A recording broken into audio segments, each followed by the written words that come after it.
Bienvenue à notre webinaire de la communauté de pratique aînée. Je me présente. Mon nom est Céline Bouffard. Vous êtes en grand nombre aujourd'hui, donc on va y aller quand même assez rapidement. Nicole va vous partager, Nicole qui est notre technicienne, magicienne de la technologie, va vous partager à l'écran un sondage. En fait, c'est un sondage pour avoir un peu le pouls de la salle. Donc, vous devriez le voir apparaître à l'écran. Si vous voulez le remplir, là, ça va nous dire un peu qui est dans la salle et peut-être comment adapter là, certaines questions à la fin de notre webinaire. Il y a des gens qui continuent à arriver, c'est normal. Ceux qui viennent d'arriver, vous n'avez peut-être pas accès au sondage éclair, mais ne vous inquiétez pas. C'est un peu là, on sait que c'est pas tout le monde qui peut répondre. Donc, je vous laisse encore quelques petites secondes. On a beaucoup de travailleurs sociaux. C'est un peu normal vu que l'outil qui est présenté aujourd'hui s'adresse peut-être plus spécifiquement à vous. Le CVP, c'est quoi? Oui, dans le fond, CVP, c'est la communauté de pratique aînée. Dans le fond, c'est une communauté de pratique qui s'adresse aux gestionnaires des CICIUS et aux chercheurs. Donc, je vais mettre fin au sondage. Si vous n'avez pas eu le temps de répondre, ce n'est pas bien grave. Donc, si je partage les résultats un peu, là, bon, mais comme on s'est dit, travailleurs sociaux, vous êtes en grand nombre. Les régions, là, beaucoup d'Estrie, Montérégie, ça s'est partagé quand même beaucoup. Puis, est-ce que vous êtes membre de la communauté de pratique? Bon, ben, je crois que beaucoup, justement, se demandaient qu'est-ce que CVP aîné. C'est une communauté de pratique sur le continuum aîné. Voilà. Alors, ben, je vous rappelle quand même là, le titre de la conférence, mais comme vous êtes ici en grand nombre, je me dis que l'intérêt était marqué. Donc, c'est pour soutenir les proches aidants dans leur deuil, un outil à l'usage des travailleurs sociaux. On a le privilège aujourd'hui de faire cette conférence-là, ce webinaire-là en partenariat avec le CREGES. Pour l'occasion, on a avec nous Mme Gabrielle qui pourrait nous dire quelques mots là, sur Gabrielle Legendre, qui pourrait nous dire quelques mots sur l'organisation en tant que telle. Gabrielle, je te laisse la parole. Oui, donc bonjour à tout le monde. Je m'appelle Gabrielle Legendre, je suis coordonnatrice du transfert des connaissances au CREGES. Donc, le CREGES, c'est le Centre de recherche et d'expertise en gérontologie sociale du CIUS du Centre-Ouest de l'île de Montréal. Donc, on a des chercheurs, des pratiques chercheurs, des étudiants qui étudient vraiment les aspects plus sociaux du vieillissement. Puis on développe aussi des pratiques de pointe dans 4 domaines d'expertise, dont l'approche aidance, mais on a aussi les soins palliatifs, vieillissement inclusif, diversité, santé, bien-être et pour contrer la maltraitance. Donc, je vous invite à visiter notre site web là, pour plus d'informations. Je vais l'inscrire dans le clavardage. Non, Gabrielle, est-ce que tu peux nous présenter notre conférencière d'aujourd'hui, qui vient de chez vous, en fait? Oui, donc ça me fait vraiment plaisir de vous présenter Isabelle Van Pevenage, qui est chercheure d'établissement au CREGES du CIUS. Elle est aussi professeure associée au département de sociologie de l'Université de Montréal. Donc, Isabelle s'intéresse beaucoup à tout ce qui est proche aidance, mais aussi tout ce qui touche les fins de vie des personnes âgées. Donc, vous pouvez aller voir aussi son profil qui est sur notre site web. Là, j'ai inscrit dans le clavardage. Merci, Gabrielle. Juste avant de commencer, là, pour ceux qui sont peut-être moins familiers avec nos formules, dans le fond, on va avoir un 40-45 minutes de présentation pour, après ça, avoir un 15 à 20 minutes là, de questions. Donc, à ce moment-là, là, je pourrais vous rappeler là, le fonctionnement au niveau des micros ou du clavardage. Mais sans attendre, mais je vous laisse la parole, Madame Van Pevenage. Donc, bon webinaire à tous. Bonjour, bonjour à toutes, bonjour à tous, même si je ne vous vois pas dans les faits. Je vais tout d'abord remercier Gabrielle pour cette présentation et merci Céline aussi pour l'invitation à partager avec la communauté virtuelle de pratique donc cet outil d'intervention, outil qu'on a appelé une cartographie des facteurs influençant l'expérience des proches face aux pertes et qu'on appelle aussi, pour faire un petit peu plus court, la cartographie. Donc, c'est un outil à l'usage non seulement des travailleurs sociaux, comme on l'a dit, mais aussi des psychologues. On va y revenir. Alors,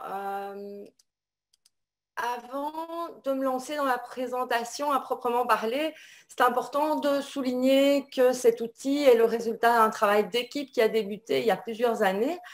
Alors, je vais revenir sur le processus de création, mais voici les personnes qui ont participé à l'élaboration de la cartographie. Donc, tout d'abord, moi-même et ma sœur Claire, qui est psychologue clinicienne à l'hôpital des enfants Reine Fabiola de Bruxelles en Belgique et qui travaille en équipe mobile de soins palliatifs pédiatriques. Il y a aussi plusieurs personnes qui ont participé au développement et au contenu et à la rédaction de l'outil. Donc, Margot Blamoutier, Patrick Durivage, Zelda Freitas, Pam Orzek, Margot Reis et Cindy Strosberg. Et enfin, on a Gabrielle Legendre, Karine Nohaillon et Virginie Tubeuf du Crégès qui ont apporté leur magnifique touche graphique au projet, vous allez voir. Alors, regardons ensemble comment va se dérouler la présentation. Donc, tout d'abord, je vais vous présenter la cartographie, donc sa raison d'être, ses objectifs, son processus de création et son contenu. Et je vais poursuivre par les principes de base de son utilisation. Donc, ces principes directeurs, à qui elle s'adresse, quel est le meilleur moment pour en faire usage et plus concrètement, en fait, comment ça marche. Je vais ensuite vous présenter deux exemples de cartographie qui ont été complétés, ce qui vous permettra en fait de montrer le résultat et le potentiel de l'outil. Et je vais présenter ensuite les intérêts et les limites de la cartographie. Et enfin, comme le mentionnait l'introduction, on prendra un moment pour discuter ensemble parce que, évidemment, je serais ravie d'avoir vos premières impressions. C'est un tout nouvel outil qui a été mis en ligne hier, donc je serais contente d'avoir vos premières impressions et de sonder éventuellement votre intérêt à utiliser l'outil dans vos milieux de pratique. Alors, commençons par le commencement, évidemment. Il s'agit d'une cartographie des facteurs qui influencent l'expérience du deuil. Donc, quelles sont ces expériences? Alors, il faut d'abord savoir que le deuil, ça vient du mot latin dolus, qui signifie douleur. Et ce mot deuil, il est généralement entendu à la fois comme un état émotionnel qui est douloureux et qui est provoqué par la mort d'un être aimé. Et alors, donc on parle ici d'émotions ressenties, la tristesse, la colère, la culpabilité, l'ambivalence, etc. Mais le deuil, c'est aussi la période, donc la période de douleur et de chagrin qui suit cette mort d'un être aimé. Alors, on peut dire en gros que le deuil, c'est un processus adaptatif qui a pour objectif d'apaiser la douleur qui est éprouvée à la suite d'un décès. Et la plupart du temps, en fait, ce processus adaptatif, ce deuil, en fait, il se vit, et là je mets des guillemets, il se vit normalement. Alors normalement, ça veut dire qu'en fait, il ne nécessite pas de soutien professionnel particulier. Donc les personnes sont soutenues par leurs proches, par leurs amis, par la famille, par leur communauté en quelque sorte. Et il y a certaines études qui montrent qu'environ 60% des personnes endeuillées sont dans ce cas. Il y a ensuite des personnes qui pourraient avoir besoin d'un support un petit peu plus intense que celui des amis et de la famille. Alors, on va parler notamment d'une aide sous la forme de groupes de soutien, par exemple, ou un suivi professionnel qui pourrait être de faible intensité. Les études montrent qu'environ 30% des personnes endeuillées sont dans cette situation. Et enfin, on a environ 10% de personnes endeuillées qui vont vivre une situation de deuil plus problématiques et qui auront, quant à elles, besoin d'un support professionnel un petit peu plus intense. Donc la question, c'est de savoir d'abord comment est-ce qu'on peut repérer ces proches qui sont plus vulnérables ou plus à risque que les autres, et évidemment, comment est-ce qu'on peut en prendre soin. Alors, pour ce faire, donc pour soutenir ces proches qui sont plus vulnérables et plus à risque, la cartographie qu'on vous propose aujourd'hui, elle a 4 objectifs. Le premier, c'est de structurer l'observation des personnes proches pour pouvoir repérer celles qui auraient besoin d'un soutien plus soutenu. Le second objectif, c'est de systématiser davantage les pratiques de repérage de ces proches. Le troisième objectif, c'est de soutenir la prise de décision concernant la mise en place d'un plan d'intervention.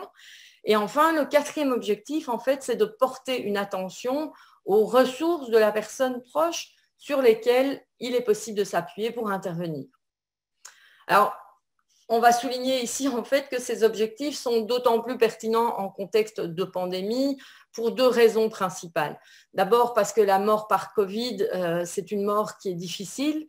Donc, les personnes sont en soins intensifs, il y a de la souffrance, elles sont seules, donc tous ces facteurs peuvent mener à un vécu du deuil plus difficile, plus compliqué pour les proches. Mais la seconde raison, c'est qu'il y a aussi tous les deuils en temps de Covid. Donc, même si les personnes ne sont pas décédées de la Covid elles-mêmes, il peut y avoir absence de rituels ou à tout le moins des rituels qui peuvent être malmenés, on va dire.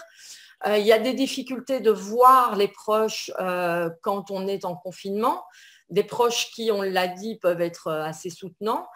Et enfin, même si on peut se voir, on ne peut pas toujours être proche physiquement, donc à cause des mesures de distanciation sociale.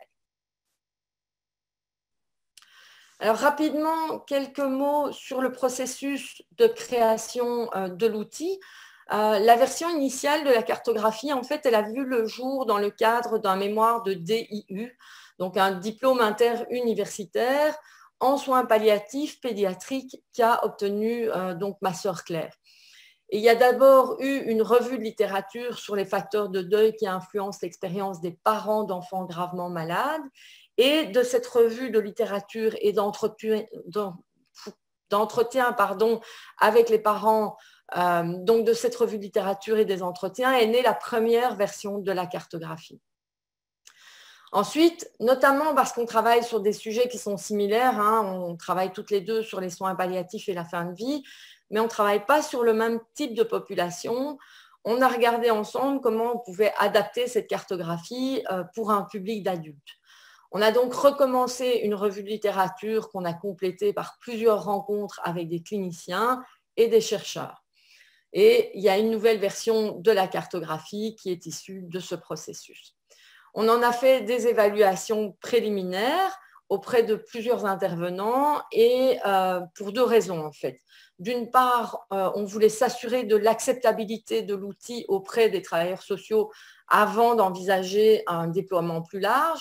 Et d'autre part, on voulait éventuellement voir à développer une formation à l'utilisation de l'outil. Alors, les résultats de ces évaluations, vous pouvez les retrouver dans le Journal of Social Work in End of Life and Palliative Care, dont les références se trouvent à la fin du diaporama. Alors, regardons un petit peu ce que contient concrètement la cartographie.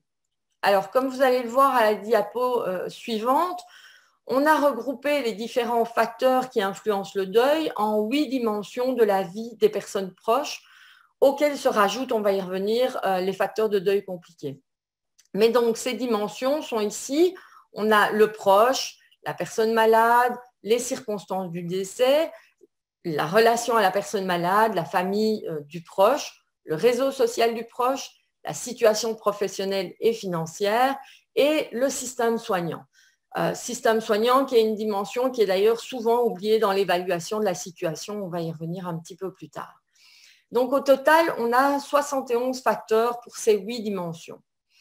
Et il y a aussi ici, je l'ai passé tout à l'heure, mais en bas à droite, il y a aussi une dimension de facteurs compliqués, de facteurs de deuil compliqués, qui regroupe 8 facteurs et qu'on va traiter un petit peu à part Parce que si un des facteurs, plusieurs d'ailleurs, apparaît dans un profil, il s'agit d'une sorte de drapeau rouge que l'intervenant devra prendre en considération de manière très, très attentive lors du suivi. Et donc, au total, on a 79 facteurs qui sont considérés dans notre cartographie. Alors, voilà à quoi ressemble la cartographie lorsqu'elle n'est pas encore remplie. Alors, bien entendu, on souligne évidemment que ces facteurs ont soit été identifiés dans la littérature comme pouvant avoir un effet sur le deuil ou ont été identifiés par les cliniciens qui ont tous plusieurs années de suivi de deuil à leur actif. Et on est d'ailleurs en train de rédiger un document synthèse qui reprend l'entièreté de la littérature sur l'ensemble des facteurs. Et quand il sera rédigé, ce document sera disponible sur le site internet du CREGES. Alors, par ailleurs, cette cartographie, elle est accompagnée d'un document. Je vais vous le montrer ici. Je ne sais pas si vous le voyez parce que vous êtes, je suis en petite vignette probablement, donc, mais c'est tout un document. Donc, on a appelé ce document le carnet de la cartographie. Et en fait, c'est son guide d'utilisation, si on veut. Et ce guide d'utilisation, ce carnet, en fait, il regroupe plusieurs éléments. Donc, on présente l'outil, on présente sa mise en contexte, ses principes directeurs, etc. Ce carnet, il contient ici en haut à gauche, vous avez un exemple d'une page qui reprend une présentation de chacun des facteurs sous forme de questions avec quelques suggestions. Alors, ces questions, elles ont pour objectif d'aider les intervenants à avoir une démarche neutre envers chacun des facteurs. On va revenir plus loin dans la présentation sur l'importance de cette démarche neutre, ne vous inquiétez pas. En plus de ces questions, on a mis évidemment des espaces pour les notes que les intervenants voudraient prendre en regard de chacun des facteurs, évidemment. On a, alors ce n'est pas sur la diapo, mais on a aussi des espaces pour les coordonnées des personnes importantes, donc les conjoints, les enfants, les médecins, les infirmières, etc. Et enfin, ici, en bas à droite, on a un exemple de page qui concerne le suivi, le résumé du suivi, qui reprend la description de la situation, l'appréciation des résultats de la cartographie, la description des ressources, des problématiques, etc. Alors, maintenant qu'on a une idée du contenu de la cartographie, regardons un petit peu son manuel d'instruction. Donc, comment est-ce qu'on utilise cette cartographie? Alors, pour commencer, la cartographie, en fait, elle a quelques principes directeurs qu'il faut absolument souligner, sinon on prend le risque de ne pas comprendre l'intérêt de l'outil. Et la première chose importante à considérer, excusez-moi, c'est parce que j'ai un petit téléphone vert qui apparaît dans mon écran. Ça ne semble pas très, très important. Donc, la première chose importante à considérer parmi ces principes directeurs, c'est que tous les facteurs recensés ne sont pas considérés a priori comme des entraves ou comme des ressources lors du deuil. Donc, tous les facteurs, excepté bien évidemment les facteurs de deuil compliqués, mais donc tous les autres facteurs peuvent être soit des entraves lors du processus de deuil, soit des ressources qui pourraient être mobilisées par les proches ou les intervenants, évidemment, lors du processus. Et cette neutralité, en fait, il y a deux raisons pour lesquelles on trouve que c'est important que ces facteurs soient neutres. D'abord, il y a le fait que chaque personne et chaque situation est unique.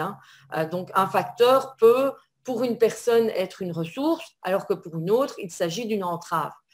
Si on prend l'exemple du rôle du travail dans la vie d'une personne, ce travail peut constituer une réelle entrave dans sa vie quotidienne à cause des contraintes que cela suggère, la lourdeur, la charge mentale, etc. Lors du deuil, ça peut vraiment être un problème. Mais d'un autre côté, pour d'autres personnes, avoir un emploi, ça peut aussi être une source de socialisation. Ça peut être un moyen de sortir de chez soi, un moyen de sortir de son quotidien. Donc, première raison à cette neutralité des facteurs. La seconde raison à cette neutralité, c'est que dans la littérature scientifique, en fait, il est plutôt rare qu'un facteur soit considéré sans ambiguïté et unanimement comme une ressource ou une entrave. Si on prend l'âge, par exemple, il y a certaines recherches qui vont mentionner que plus on est âgé, plus on est à l'épreuve, en quelque sorte, de la mort, et donc que les deuils des personnes âgées seraient plus faciles que les deuils des personnes plus jeunes. Alors, par ailleurs, il y a d'autres recherches qui vont au contraire avancer que le cumul des décès et le cumul des pertes associées à ces décès peuvent rendre le deuil des personnes âgées particulièrement difficile. Donc, en fait, on voit ici que les positions ne sont pas tranchées et qu'il y a des nuances qui doivent être apportées, notamment en fonction, évidemment, de la personne qu'on a en face de nous.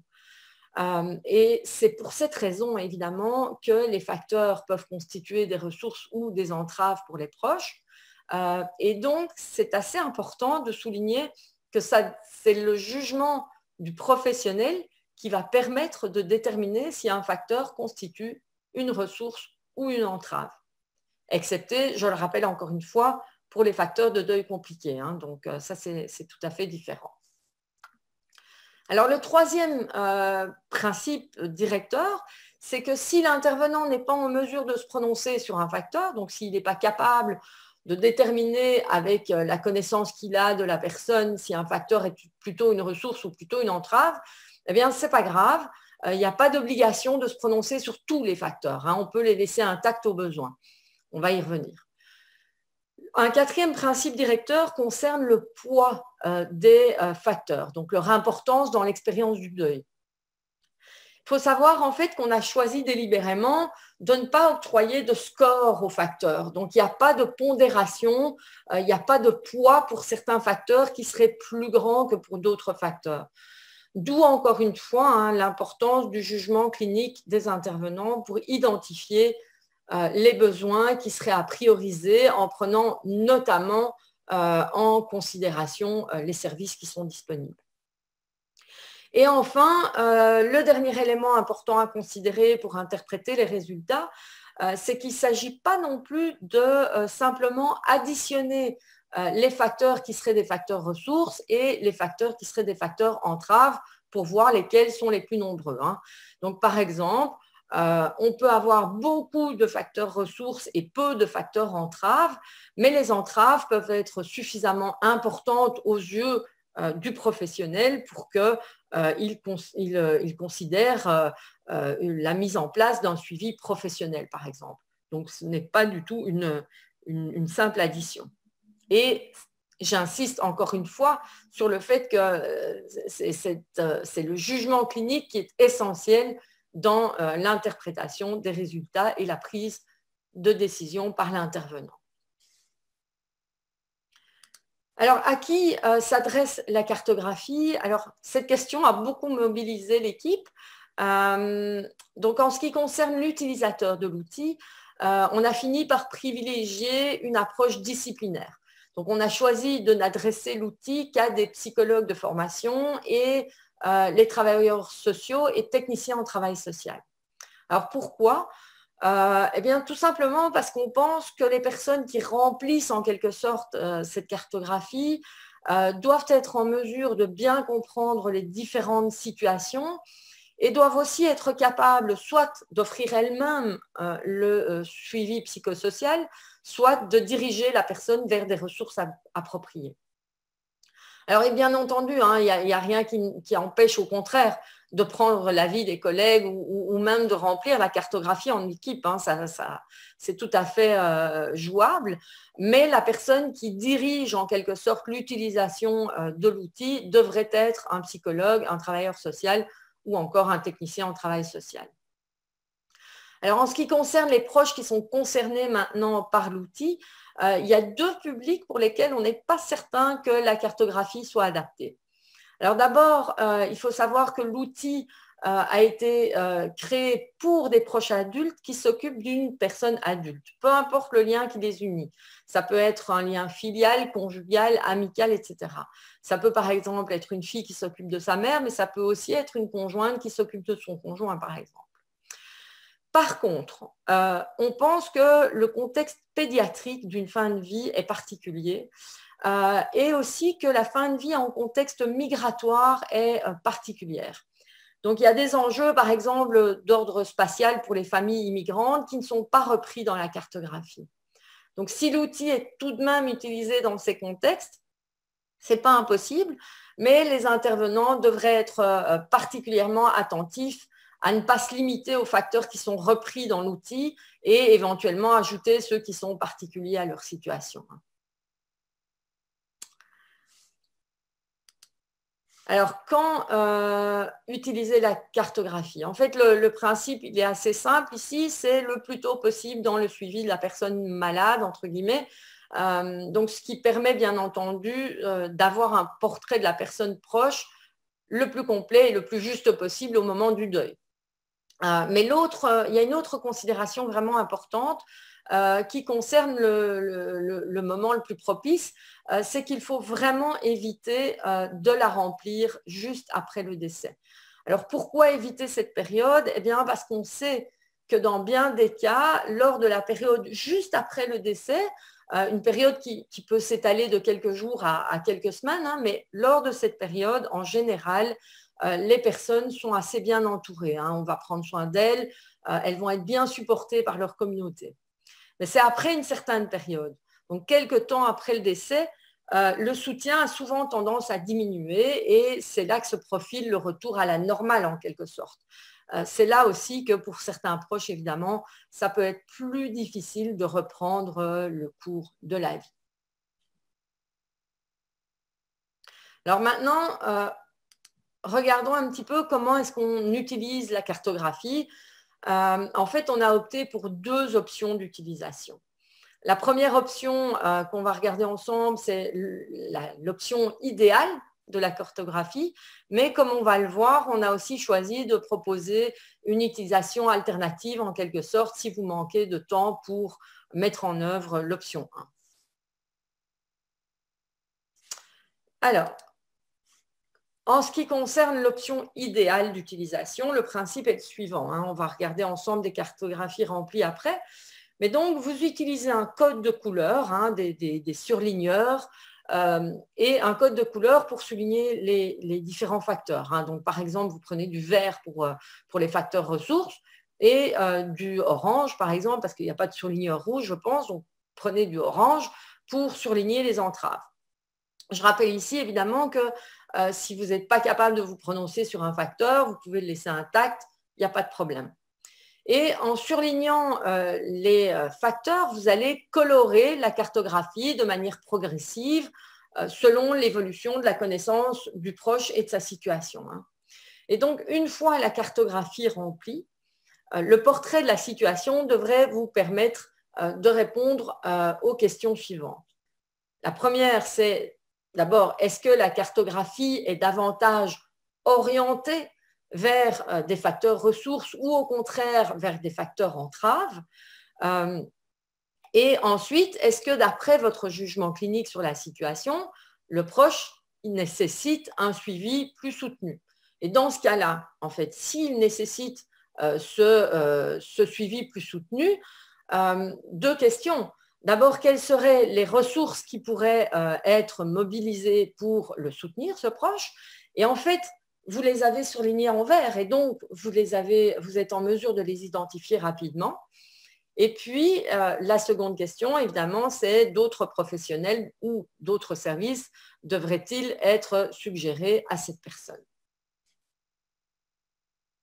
Alors, pour être plus concret, voici deux cartographies remplies. Voilà. La première, ici, en haut à droite, est une cartographie plutôt positive, alors que la seconde, en bas à gauche, représente une situation plus difficile. Alors, je sais que les facteurs sont tout petits, hein, mais ce qui est important ici, c'est de comprendre le principe, hein, ce n'est pas les détails. vous allez avoir sur Internet des copies de la cartographie en grand format. Donc ici, c'est vraiment le principe qui est important. Donc, dans la première situation en haut à droite, même si on voit que les circonstances du décès ici en bas donc sont des facteurs entraves, la personne cumule des facteurs ressources. Il y a beaucoup de facteurs qui sont surlignés en vert, donc c'est vraiment orienté vers des facteurs ressources. Et par ailleurs, il n'y a aucun facteur de deuil compliqué ici, ce qui présage en fait peu de besoins spécifiques pour cette personne-là.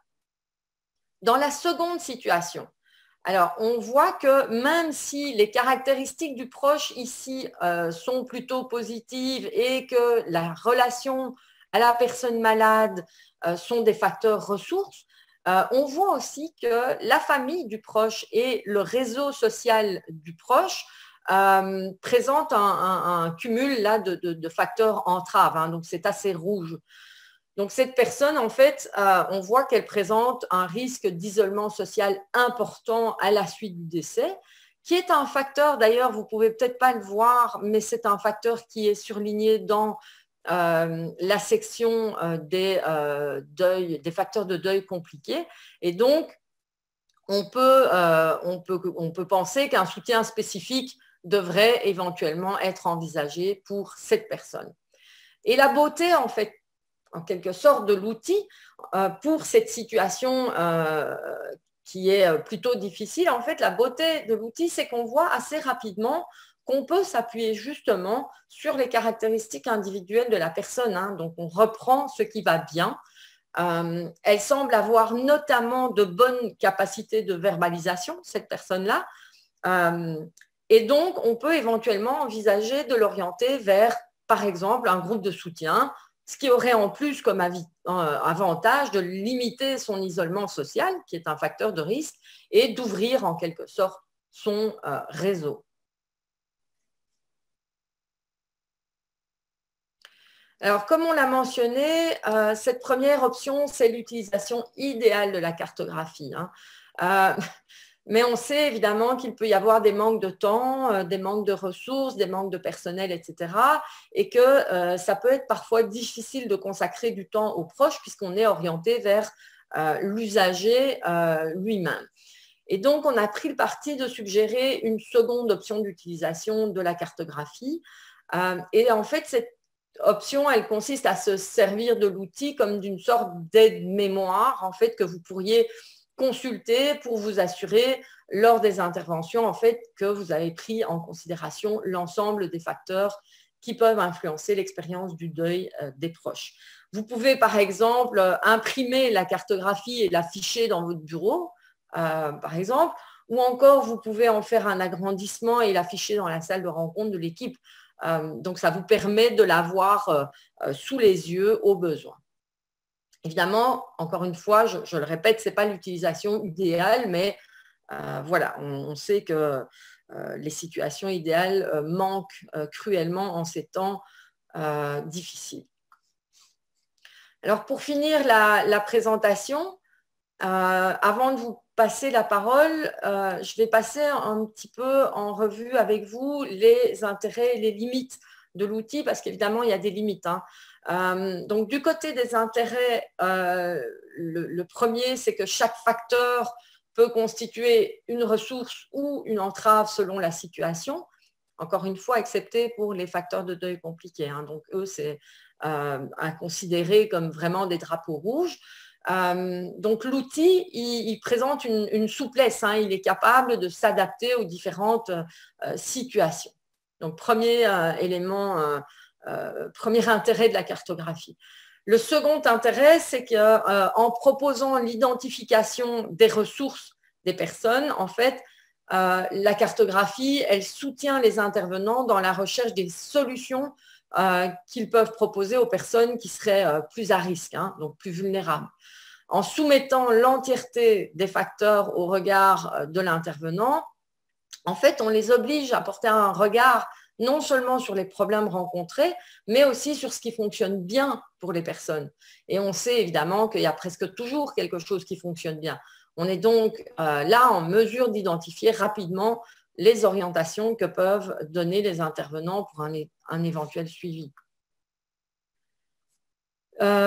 Troisième intérêt de la cartographie, c'est que l'approche est globale, évidemment. Donc, on a 8 dimensions, plus les facteurs de deuil compliqués.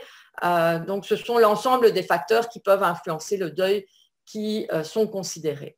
Et par exemple, je vous l'ai dit plus tôt dans la présentation, par exemple, la dimension du système soignant, c'est une dimension qui est rarement appréhendée par les professionnels comme ayant une influence sur l'expérience des proches lors de la perte, alors même, en fait, que plusieurs recherches montrent que c'est le cas.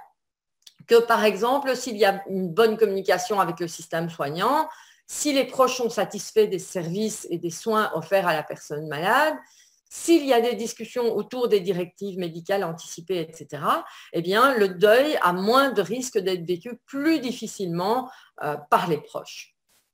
Alors, toujours du côté des intérêts, la cartographie, elle peut s'utiliser dans différents contextes, donc en soutien à domicile, mais aussi en hôpital, en CHSLD, en maison de soins palliatifs, etc. Et enfin, le dernier intérêt, c'est que l'outil est graphique. Donc, on a un système de couleurs, on a une présentation qui est contrastée de la situation, on a en quelque sorte un visuel, une photographie de la situation de la personne proche.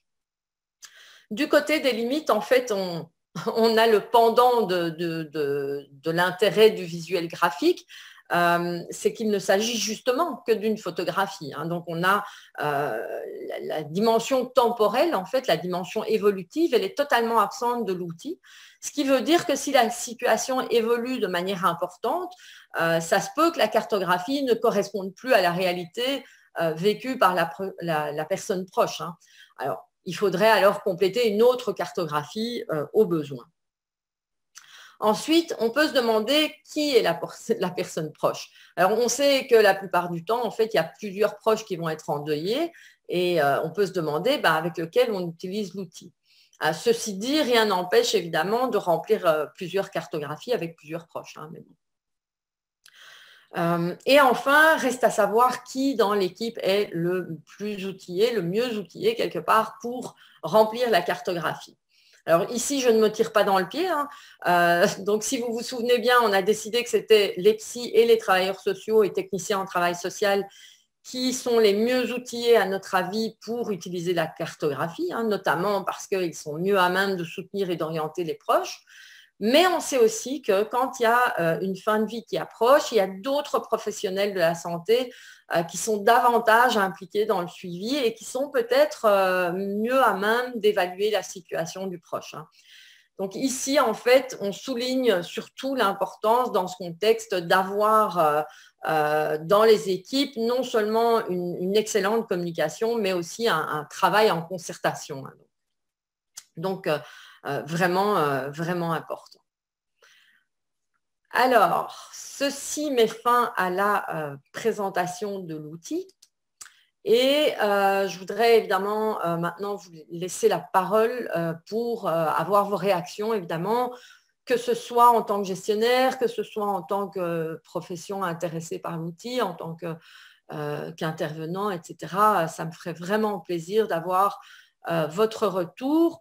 Avant la fin de la présentation, il faut souligner que l'outil est disponible sur le site internet du CREGES. Donc, dans la présentation PowerPoint, vous retrouvez l'adresse à laquelle vous pouvez télécharger ce guide et mon adresse courriel si vous avez des questions. Donc, maintenant, je vous laisse évidemment la parole pour avoir vos réactions. Merci Isabelle pour ton expertise, pour cette présentation de cet outil quand même très concret. Pour ceux qui auraient des questions, j'en ai pris quelques-unes en note durant la présentation. Juste vous dire que c'est peut-être préférable de le faire dans le clavardage. Si je n'ai pas le temps d'y répondre, on pourra faire suivre votre demande, votre question à Mme Van Pevenage. Vous pouvez écrire votre courriel, ça facilite aussi évidemment la chose. Il est 12h40, donc ça nous laisse quand même un bon 20 minutes pour les questions. C'est rare qu'on a ça. Merci d'avoir été si concise et précise. Je commencerai peut-être déjà là, par ce qui était ce que j'ai vu là, dans le clavardage, Isabelle, c'était plus au niveau des utilisateurs là, de la cartographie. Est-ce que je peux tutoyer?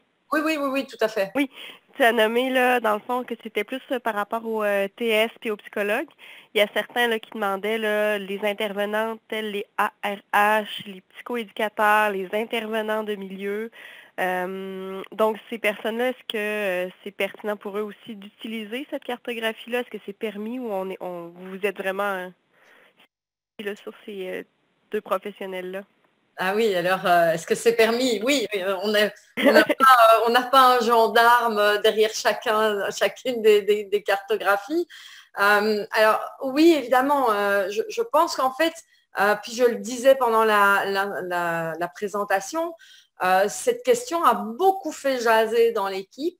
Parce qu'on voudrait évidemment que cet outil serve le plus largement possible. Hein. Donc, on espère qu'il y a de nombreux intervenants qui vont le faire. Notre préoccupation, c'était vraiment surtout et avant tout pour les compétences et les possibilités que les intervenants ont de connaître les ressources du milieu. Donc, si vous connaissez bien les ressources du milieu vers lesquelles vous pouvez orienter le proche qui aurait besoin d'un suivi, eh bien oui, vous êtes tout à fait à même à ce moment-là de prendre la responsabilité de remplir l'outil. C'est juste qu'on voulait s'assurer que cet élément-là n'échappe pas aux utilisateurs de la cartographie, que si vous n'êtes pas à même soit d'offrir vous-même, soit d'orienter, il vaut mieux éviter il vaut mieux pas éviter, il vaut mieux en fait demander à un collègue de la remplir, de prendre la responsabilité de la remplir. Merci. J'espère que ça répond à la question. Il semble, j'essaie de suivre tous les fils de conversation. Il y avait d'autres questions, plus on a parlé des utilisateurs, mais peut-être plus au niveau du contexte ou du type de deuil pour lequel ça peut être utilisé. On parle du deuil blanc, est-ce que ça peut s'appliquer à ce genre de deuil-là ou les cas de deuil traumatique?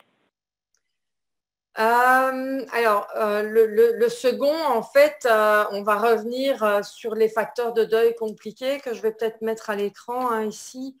Donc, les deuils traumatiques, je pense que c'est vraiment un drapeau rouge. Hein. Là, on est vraiment dans un des facteurs de deuil compliqués. Donc là, je pense que les intervenants doivent faire attention.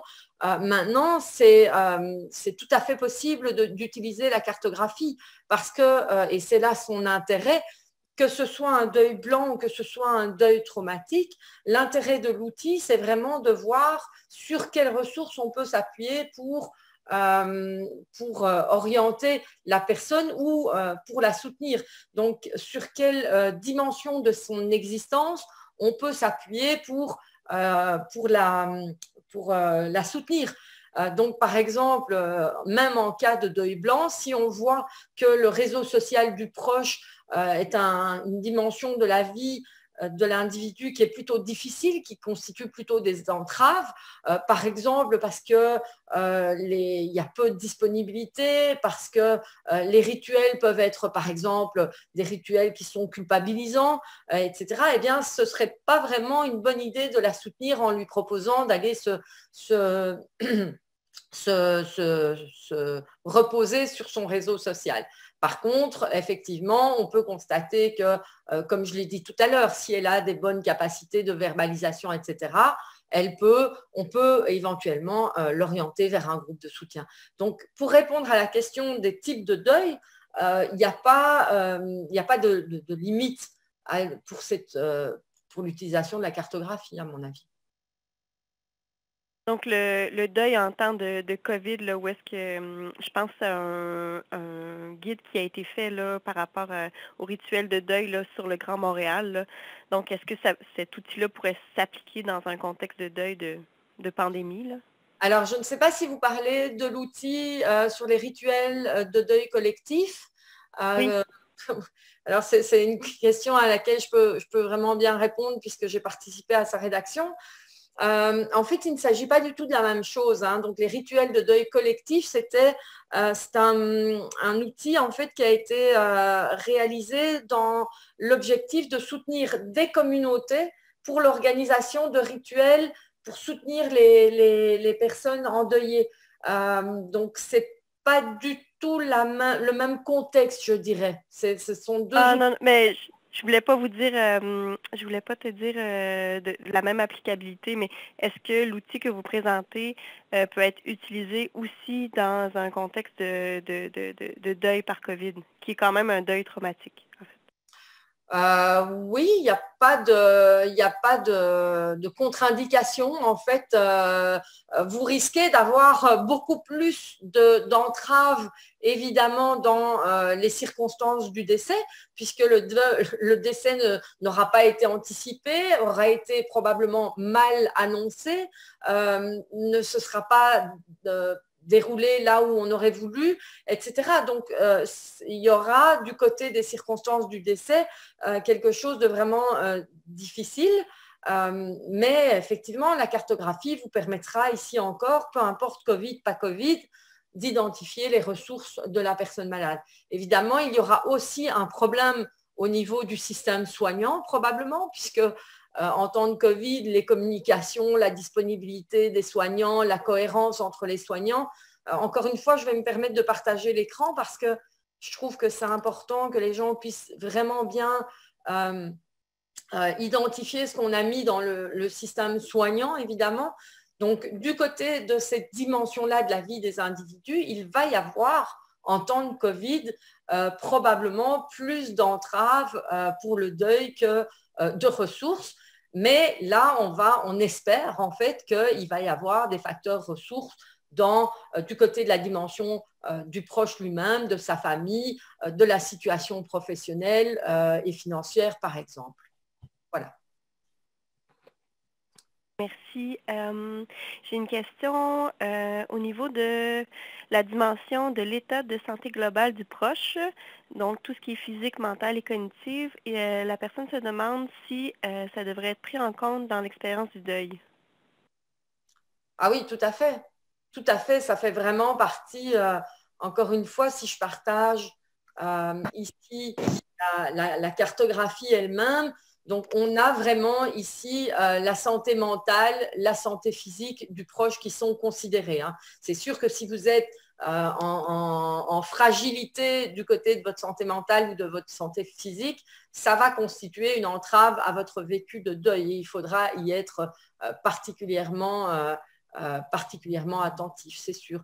Mais il n'y a pas que cette santé physique-là. Par exemple, on parle des projets de vie. Est-ce que la personne proche semble être capable de se projeter dans d'autres projets de vie? Il y a la gestion de problèmes, le sens qui est donné à la maladie et à la mort qui va pouvoir aussi être un facteur qui est à considérer, etc. Donc, oui, la santé physique et mentale sont des éléments à côté d'autres facteurs.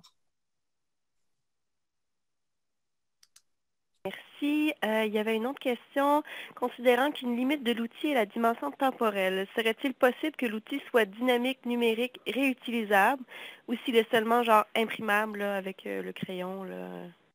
Ah, mais tout à fait, on espère.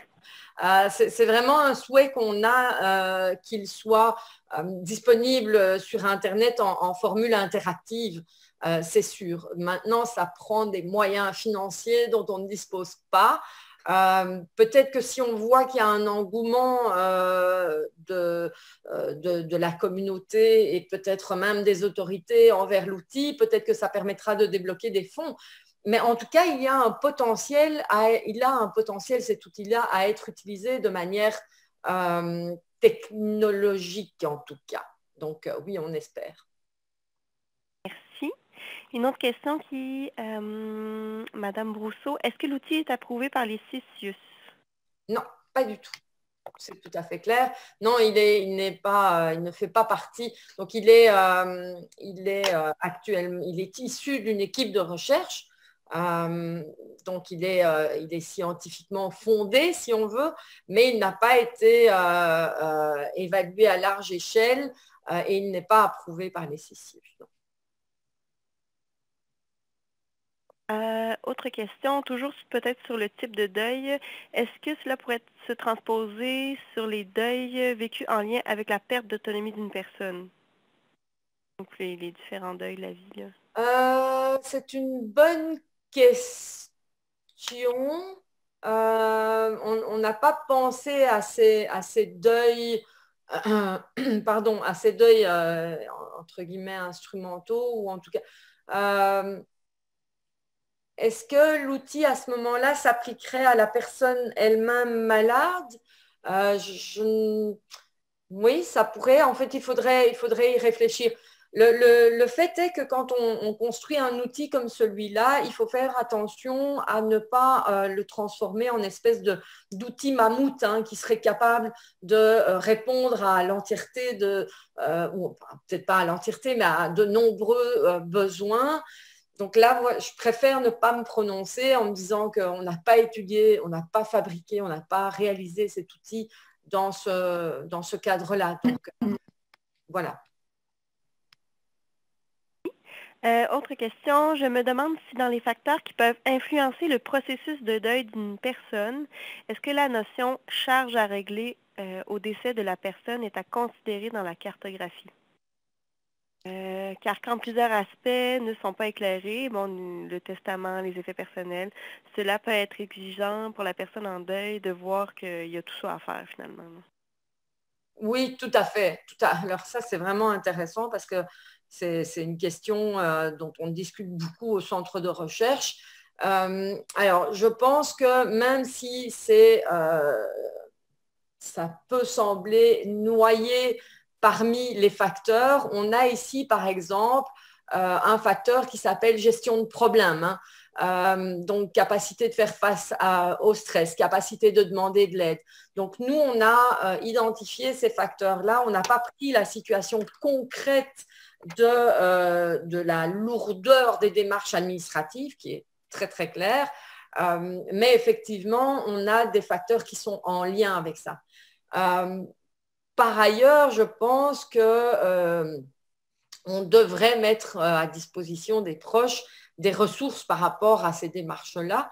En fait, sur Internet, il existe des outils qui reprennent les démarches à faire de manière assez systématique et donc qui pourraient aider les proches à s'en sortir là-dedans. Mais oui, j'avoue que c'est un excellent point à mentionner dans le deuil parce que, alors, il y a des écrits qui disent aussi, c'est très intéressant, il y a des études qui montrent à quel point ces démarches-là, elles peuvent aussi soutenir le deuil. C'est-à-dire que comme il y a beaucoup de choses à faire, il y a moins de place pour s'écrouler quelque part dans certains cas. Donc, ça montre à quel point les vécus de deuil doivent être considérés dans leur diversité la plus totale. Merci, Madame Van Pevenage. Dans le fond, dans le clavardage, vous allez avoir le sondage de satisfaction, puis on vous met aussi le lien pour devenir membre de la communauté de pratique aînée si vous avez des tâches de gestion dans les CIS ou un CIUS. Et aussi pour avoir l'infolette du CREGES, pour avoir toute la programmation aussi, parce qu'ils ont d'autres webinaires qui ne sont pas avec nous, qui sont tout aussi intéressants. Donc, je vais regarder encore s'il y a quelques questions.